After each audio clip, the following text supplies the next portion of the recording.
they have to work. No, they have to go and think. Okay, and so now we switch gears a bit and, from stable polynomials to hyperbolic polynomials, and our speaker will be James Saunderson from Monash University. Okay, thanks very much, and thank you very much for the organizers for inviting me to give this talk. So, yep, today my talk is called Spectrahedra and Directional Derivatives of Determinants. All right, so what's the narrow-minded view of what this talk is about is that I'm going to be looking at a very particular multivariate polynomial. This is the thing you get by differentiating determinants in the identity direction. Okay, it's some kind of polynomial of degree n-1 in a symmetric matrix. And we're going to see that associated with this is a very nice convex cone. Okay? And the main question I'm going to answer in this talk is whether or not we can express this convex cone as the feasible region of a semi-definite program, okay, as a spectrahedra. That sounds like a very kind of narrow and precise question. So I'm going to spend much of the talk in kind of explaining where this question comes from and connecting it to much broader questions. And these broader questions are about the relationship between certain, or conjectured relationships between families of multivariate polynomials called hyperbolic polynomials, essentially very closely related to stable polynomials. Okay, and these are multivariate polynomials with certain real rootedness type conditions. Okay. Associated with these are nice geometric, in fact, convex cones called hyperbolicity cones. And there's close relationships and conjectured questions about how hyperbolicity cones relate to the feasible regions of semi-definite programming. So there's going to be this background, and we'll see that somehow this is a question on the boundary of what we know about these relationships. So to get started, let me tell you what hyperbolic polynomials are. I mean, Mohit almost very briefly said this. Let's go a bit more slowly. So a hyperbolic polynomial is a polynomial that's homogeneous of some degree d in n variables. And so it's a polynomial together with a direction, e. And we say that p is hyperbolic with respect to e if p does not vanish when I plug in e, so number one. And number two, and this is kind of maybe the more exciting part of it, is that if I look at my polynomial, I start at some point x in Rn, and I look along the direction e. So this is a univariate polynomial, okay, along the direction e. That univariate polynomial has all real roots, okay? So the number of real roots counted with multiplicity equals the degree of this polynomial p. Okay. So just to give you some concrete example and a non-example, just to clarify things. So imagine I take this polynomial in 3 variables, okay, and I consider my direction to be up, this direction up. Okay, if I start anywhere in this picture, maybe here, and I move down in the picture, I'll intersect this hypersurface where the polynomial vanishes exactly twice. Okay, it's a degree 2 polynomial, so things are good. This is a hyperbolic polynomial with respect to this direction. Okay, a non-example is if I take this quartic polynomial. Okay, so you should think of this as like the L4 norm ball, okay, and the cone over it. And if I start somewhere in this picture and I go in this direction, I mean any direction, but in this particular direction, say, I'll meet the hypersurface, this real hypersurface, twice. Okay, this is a degree 4 polynomial. There's 2 complex roots hiding somewhere. Okay, yeah. It might be hyperbolic with respect to a vector on the boundary of this cone? No. So, because I have this condition. That's right. Exactly where, I mean, this is the surface where, this is the points where it vanishes. So, okay, so the answer is no. And this is actually, it seems like a technical condition, but it's actually you need this condition. It's important. So with no direction, this thing is hyperbolic. That's the claim, yeah. Okay. All right, so here there's some examples. And okay, why are these things interesting from the point of view of convex optimization? That's the route by which I come to these things. Is that we can define a very natural convex cone associated with these polynomials. And that is to take all the points in my space Rn, for which all the roots of this univariate polynomial, think of this like the characteristic polynomial of a symmetric matrix, and it's an example we'll see next, are non-negative. Okay, so somehow, these are somehow like the eigenvalues of this point x, and I ask for the set of things for which all these eigenvalues are non-negative. Okay, it's a very nice and quite an old result now, that an amazing result is that, in fact, this real rootedness properties and so on P, this hyperbolicity condition, means that this cone is in fact convex. Beautiful convex cone coming from multivariate polynomials. And again, if I take this example from the previous slide, we can see that the hyperbolicity cone will be, depending on which direction we choose, up or down, will be one of these nice quadratic ice cream cones, also called Lorentz cone or second order cone. So that's one example. What's perhaps the key or the most, somehow one of the most concrete and most interesting examples are when I take a polynomial p that has what we'll call a definite determinant or representation. Okay, so we say that p is, so here I have a collection of d by d symmetric matrices, a1 up to an. I write this linear pencil, this linear combination of them in variables x. I take the determinant. Okay, so this gives me a degree d polynomial and n variables. Okay. And I also ask that there's a point E, okay, for which this matrix inside is strictly positive definite. So that's where the definite indefinite determinant or representation comes from. Okay. So if I have this sort of polynomial, okay, this thing inside is a symmetric matrix. So if I look along this direction, I'm always going to get real eigenvalues, okay, which is exactly my hyperbolicity condition. It's exactly having real roots. Okay. And the corresponding hyperbolicity cone in this case is exactly what we call a spectrahedron. Okay, so it's the intersection of the cone of d by d symmetric matrices with some, in this case, linear subspace. Right, so everything's homogeneous. I'm only working with cones here. Right, and these are exactly sort of the feasible regions of semi-definite programs. Right, so that's sort of, a more general example, and if you specialize in various ways, you'll see that you can certainly get any polyhedral cone out of this by taking the product of the linear forms that define facet inequalities. Okay, this will give me polyhedral cones, and again, I need my E to be a point in the interior of the cone. This will do the job. And of course, I get the PSD cone if I don't choose any interesting subspace here.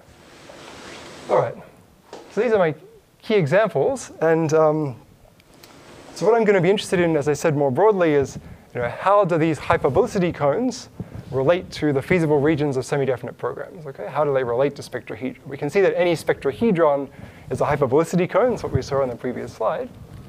And we're also interested in understanding, do we get essentially more things by considering these hyperbolicity cones?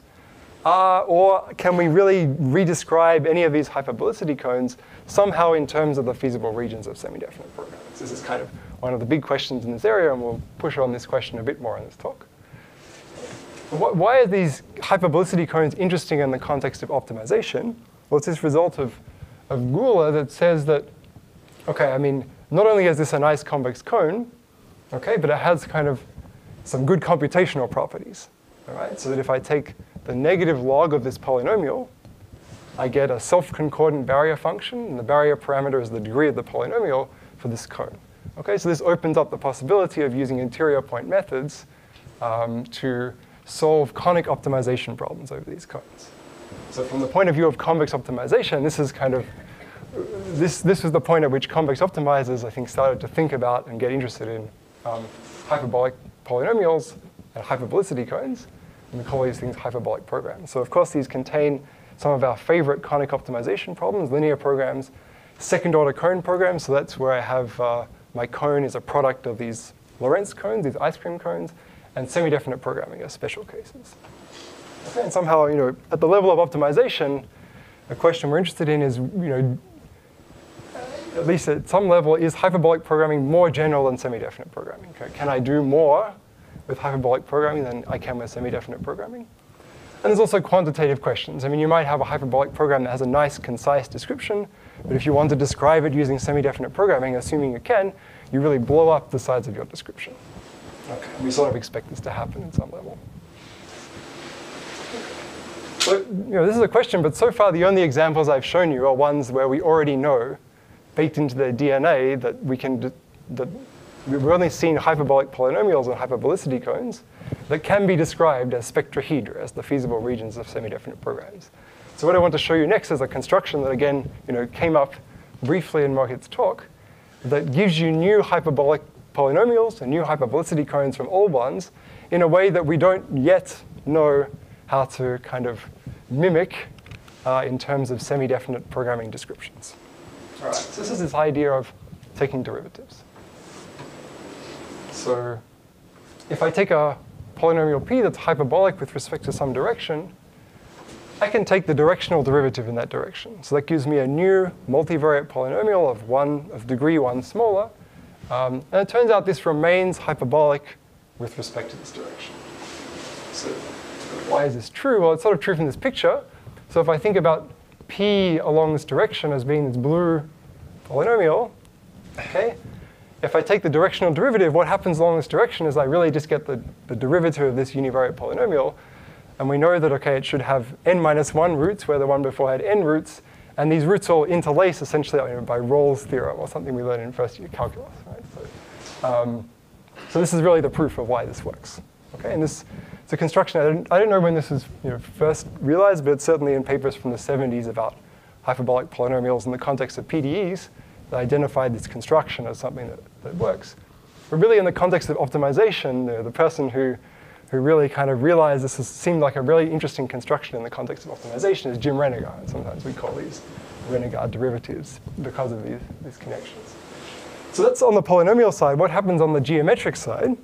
On the geometric side, so this is a picture of, inside here is a spectrahedron. I think this is a size 8 spectrahedron. This is degree 8 curve, okay, in the plane. And what I'm plotting here are, the next curve is the first derivative relaxations. This is what I do when I take the directional derivative, and then I look at the hyperbolicity cone. And I can, of course, keep doing this. So imagine I do this a few more times. And what you see is that these hyperbolicity cones, they get bigger. This is why we like to use this word relaxation sometimes to talk about these things. So when I take the derivative, the hyperbolicity cone gets bigger. And the other interesting, yeah, I'm really. What are the black points? Yeah, the black points I'm not going to say anything about. I mean, because I reused this picture from somewhere else where they had meaning. Okay, so I can tell you later. But actually, this black point is interesting. So one other comment I want to make is that these derivative relaxations preserve low-dimensional faces. Okay, so if you have some low-dimensional face of your things, so like this thing, think about the cone over this object. This kind of a one-dimensional extreme ray. And if you take this first derivative relaxation, it remains an extreme ray. Okay, so there's a whole lot of interesting stuff that happens along the line because of this. And if you want to learn about that, I suggest you read Jim's paper, Hyperbolic Programs and Their Derivative Relaxations. It has lots of interesting information about what goes on with this operation. Okay, so let's try to use this to get some nice new examples of hyperbolic polynomials. I mean, they're not new. People have known this for a while, but new to us in this talk. So for example, if I take the product of all the variables, so I've got n variables, take the product, so I'll call that En. That's the elementary symmetric polynomial of degree n in n variables. And I differentiate in the all ones direction. What I end up getting is the elementary symmetric polynomial in n variables of degree n minus 1. Okay, and if I keep iterating this construction, I'll get all the elementary symmetric polynomials. So these are all hyperbolic polynomials, hyperbolic with respect to the all ones direction. They have interesting hyperbolicity cones that are all somehow relaxations of the orthant, okay, that are really nice and symmetric and have interesting facial structure. That's if I differentiate in the same direction each time. I get these nice symmetric objects. If I differentiate in a whole bunch of different directions, I essentially get something related to the permanent. Okay, so you can get quite complicated objects by doing this differentiation. If I instead start with the determinant, so think about the determinant perhaps as the product of the eigenvalues, and I do this same operation, okay, if I take the directional derivative in the identity direction, I get a degree n minus 1 polynomial in the entries of the matrix. And that turns out to be the sum of the n minus 1 by n minus 1 principal minors. Okay? And I can also think of this, it turns out, as being exactly the elementary symmetric polynomial of degree n minus 1 in the eigenvalues. Right? So we can do all this kind of thing at the level of eigenvalues of symmetric matrices as well. And again, if I do this lots of times, I'll get somehow that the elementary symmetric polynomial in the eigenvalues, elementary symmetric polynomials of any degree in the eigenvalues of a symmetric matrix, these are hyperbolic polynomials. And again, their hyperbolicity cones are interesting relaxations of the PSD cone. All right. So now we've seen that there are interesting hyperbolic polynomials that are not obviously coming from polynomials that have this definite determinantal description. Or if you like, there are hyperbolicity cones that are not obviously spectrahedra, not obviously intersections of the PSD cone with a linear subspace. Right? And so there's sort of, now let me present to you the sort of the big questions in this area about how do hyperbolicity cones relate to spectrahedra. There's this conjecture from Peter Lax. This is also, again, goes back quite a long way to the PDE literature. That the conjecture of Lax was that every hyperbolic polynomial in 3 variables has a definite determinantal representation. Okay, so I can write it as a determinant of a linear matrix expression in 3 variables. And this, that was a conjecture, and it's now a theorem, so theorem of essentially of Helton-Vinnikov, that this is true. So if you take any hyperbolic polynomial in 3 variables, you can find symmetric matrices A, B, C, so that polynomial is determinant of AX plus VY plus C, Z, and that that's a definite description. So you can find a point so that this is positive definite. So that part of the conjecture is true. And then, okay, people have been trying to come up with a decent generalization of this conjecture in higher dimensions. So you could try to ask, does every hyperbolic polynomial have a definite determinantal representation? And the answer to this question is no. Right? So there's various reasons why you can't have this strong algebraic statement. But you can make a weaker statement, and I'll show you the difference in a second. And you can still ask this question, is every hyperbolicity cone a spectrahedra? It's a subtly different question. I'll try to point out the subtlety in a second. And this is, I would say, a wide open question. Not much evidence either way. I'll show you all the positive evidence in a second. So that's kind of the geometric version of this question. What's the algebraic version? Okay. The algebraic version of this conjecture says if P is hyperbolic with respect to some direction, then I can find some other polynomial Q, so that if I multiply Q times P, that has a nice determinantal description. Okay. But multiplying Q times P might mess up the hyperbolicity cone. I mean, it turns out if you multiply hyperbolic polynomials, you intersect the hyperbolicity cones. All right. So you also need to have this other condition that the hyperbolicity cone of Q strictly just contains the hyperbolicity cone of P. In this case, when I multiply these 2 things, they won't change the geometric object. They won't change the hyperbolicity cone, but they will change the algebraic object, and they may give us a chance of constructing this definite determinantal representation. So one of the subtleties here is that you can have the same geometric object with different algebraic descriptions. It's one of the things that makes this stuff true. All right. And just to kind of have one of the subtleties here highlighted, is that asking for my polynomial to have a definite determinantal representation is strictly stronger than asking for my hyperbolicity cone to be spectrahedral, kind of by this multiplier business. And then there's this other business I haven't talked about much, that will come up in a second. That's strictly stronger than asking that my hyperbolicity cone is a projection of a spectrahedra, whatever that is. That'll come up just a tiny bit.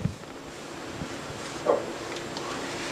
So this generalized Lax conjecture is, like, again, wide open, and it's kind of, if you just give me a polynomial you claim to be a hyperbolic polynomial, it's pretty hard to imagine how one would concretely come up with an explicit spectrahedral description. So what I want to do is pose a simpler question. It's still, I'd say, wide open, okay? Which is, one of the most interesting constructions we have of new hyperbolic polynomials from old ones is this derivative construction. So what happens if I give you a hyperbolic polynomial and I tell you that it's a spectrahedron, that the hyperbolicity cone is a spectrahedron? So I give you some explicit spectrahedral description of the hyperbolicity cone. All right? Well, if the Lax conjecture were true, it would be true that then if I looked at some directional derivative, I would again be able to find a spectrahedral description of this thing. So at least I start with concrete data. Can I find a concrete spectrahedral description of this derivative relaxation? If I could do that, then I could find spectrahedral descriptions of lots of the things we know and love. Right? So I don't know how to do this, but I would pose this as an intermediate problem that we should think about. But what this talk, the last part of this talk is going to be about is an easier version of this problem that we now know is true. Okay. Let me take an easier version of this problem. As to say, suppose I start not with a hyperbolic polynomial for which the cone is a spectrahedron, but with this stronger description that is a polynomial that has a definite determinantal representation. So that's a strictly stronger statement. Right? So if I start with one of those, what we're going to show is that, what we've shown is that if you then look at the hyperbolicity cone of the derivative, that is a spectrahedron. So that's the kind of main result of this talk. Yes? Can you do it twice? No. And so we won't be able to do it twice because the output is not a definite determinantal representation. Remember, that's like somehow an important point. But do you have an example where P is determinantal but DE of P is not determinantal? I don't have a proof of that, but I expect the example I'll show you, I think we could show that that would be the case. Yeah. I'm not 100% sure, but I expect that's the case. A lot of the elementary symmetric polynomials are not determinantal. OK, there you go. So, all right, let me tell you what we know, and that will maybe answer the question from Cynthia's observation. So this is pretty much everything that's known about the Lax conjecture, all the positive evidence for the Lax conjecture. OK, so Raman Sanyal showed, and it's kind of implicit in earlier work, but showed that the cone associated with the elementary symmetric polynomial of degree n-1, so the first derivative of the orthant, if you like, has an explicit spectrahedral representation of size n-1. Okay. This was generalized by Peter Brandon to show that if you take any of these cones associated with elementary symmetric polynomials, they have spectrahedral descriptions, but they have pretty big size. I mean, they have size n to the k-1. Then much more recent, or more recently, Amini has showed that if you look at certain multivariate matching polynomials, and you look at their hyperbolicity cones, so these are hyperbolic polynomials, that these are all spectrahedra. Okay, and this construction sort of, contains these cones as special cases. So there's been quite a lot of development recently in that direction. And then Mario Kumar has also shown that this specialized Varmos polynomial, so something to do with the Varmos matroid, that it also is has a spectrahedral hyperbolicity cone. So these are sort of the things we know, essentially. And then just, yeah. So n here, n to the k is number of variables or degree, I guess? N is number of variables, degree is k. Degree. But when you say it has size n to the k, then that's the size of the matrices, or if you, in the spectrahedral representation, or the degree of the determinant in the determinantal thing. So you have to multiply as a very high degree to get this, if you like, to get this representation. All right. So just a quick word on this is that if we allow ourselves projected spectrahedral descriptions, which turns out to be a bigger class, so it's not just spectrahedra, but I'm allowed to apply linear maps to them, a few other things are known. Okay, so this cone was understood earlier in that context.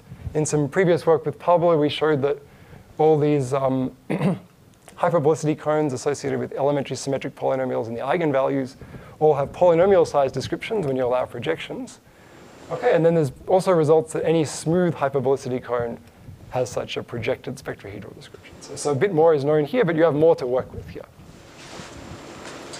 All right, so let me just, in the rest of the talk, give you a bit of a flavor of what these representations look like. I'm not really going to prove anything.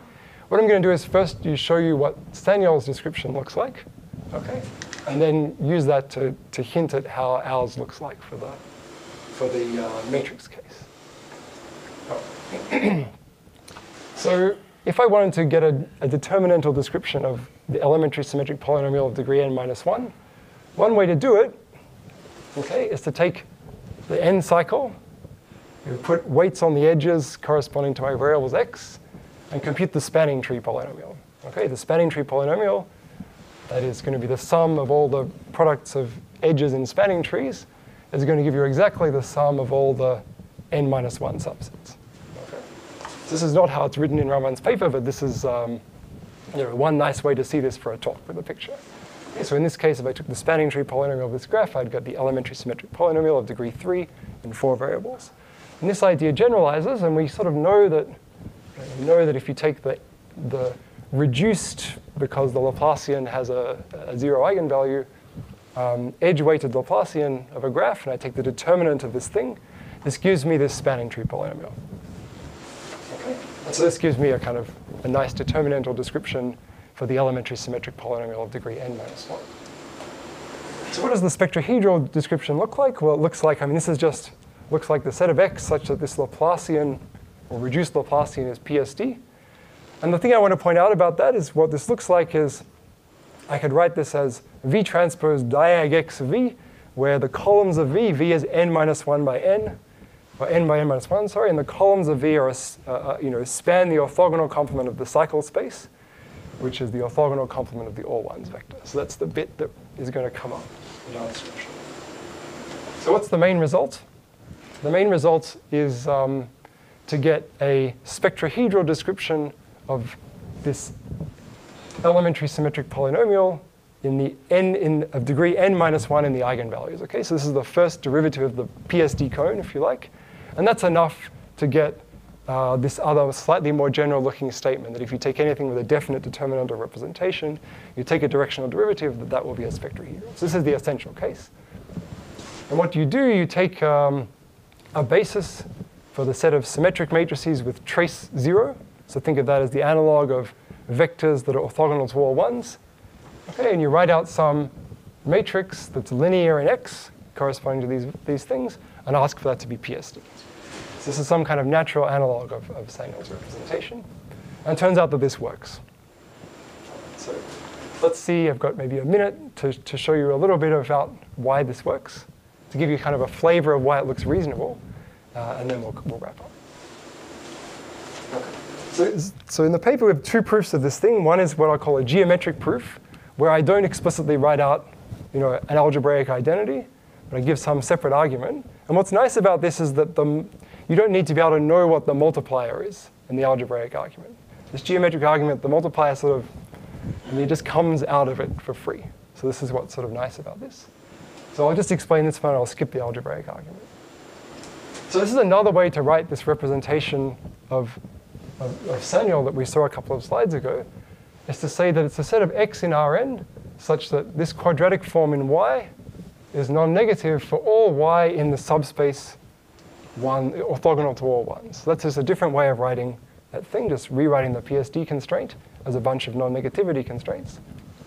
And if you had to guess an analog of this, okay, if I had to guess an analog of this, which I guess I did, what would I choose?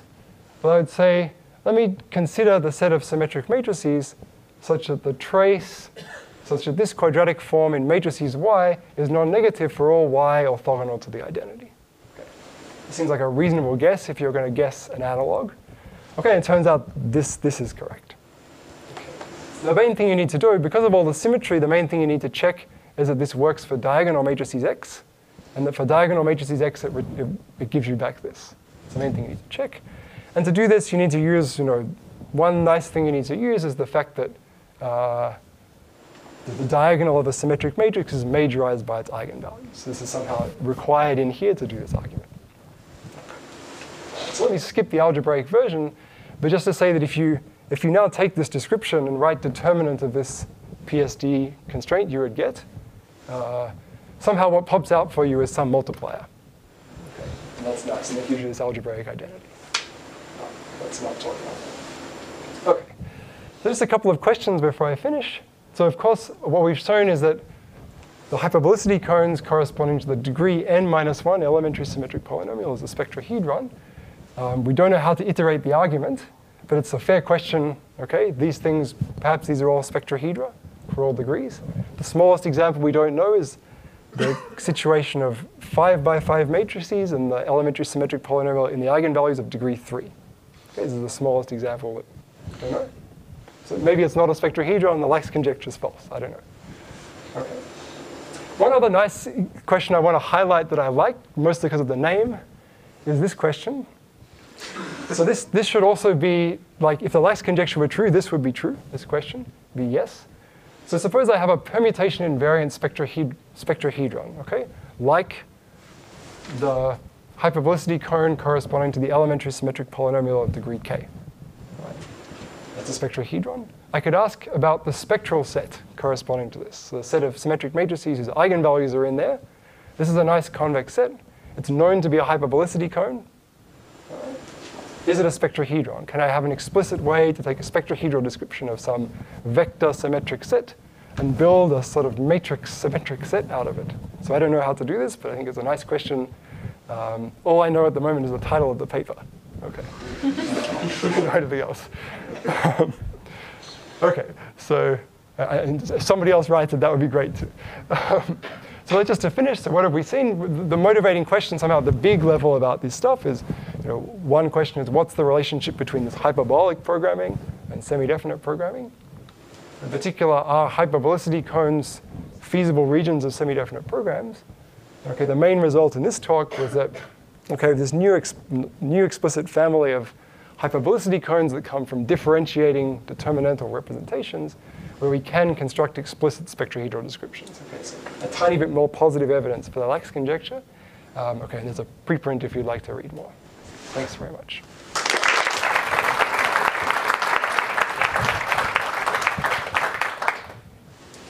So we have time for a couple of questions.